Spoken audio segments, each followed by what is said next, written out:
কথায় বলে না, মায়ের ভোগ দর্শনে নাকি দুর্ভোগ কাটে। সত্যি এটা কিন্তু কথা না, এটা কিন্তু চরম সত্য। ভোগ দর্শনে সত্যিই কিন্তু দুর্ভোগ কাটে।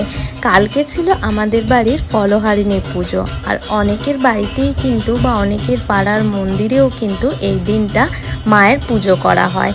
ফলহারিণী মানেই কিন্তু মাকে ফল দিয়ে সাজসজ্জা করানো, মরশুমের যা যা ফল আছে সব কিছু মাকে দেওয়া।